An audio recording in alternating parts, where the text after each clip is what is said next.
અમે અમેરિકા ગયા હતા, ત્યાં મોબાઈલ તો ઉપયોગ કરતા જ હશે ને. રવિવારે તો આમ, અને તમે જ્યાં જો ને માણા મજૂરિયા હોય, શેઠિયા હોય, બાયું હોય, આમ આમ આમ આમ જેની સામું જોવો ને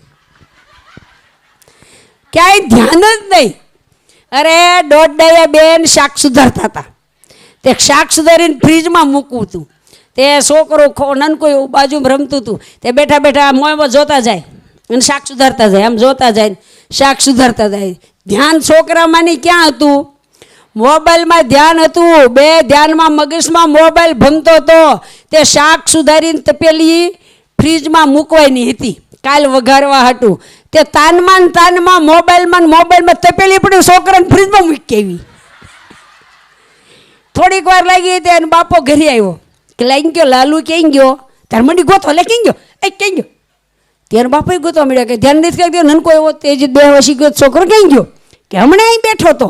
તે શારેકોર જોવા મળ્યા ને ત્યાં થોડા કુંકારા હમણાં વળી, નકર વાર લાગી હોત તો હજી તમે કેચમ થાત. તેના બાપે ફ્રીજ ખોલ્યું ત્યાં તો ઠરીને ઠીક કરે છે. આ શું કહેવાય? ઉપયોગ કહેવાય દુરુપયોગ? માટે બહુ ધ્યાન રાખો.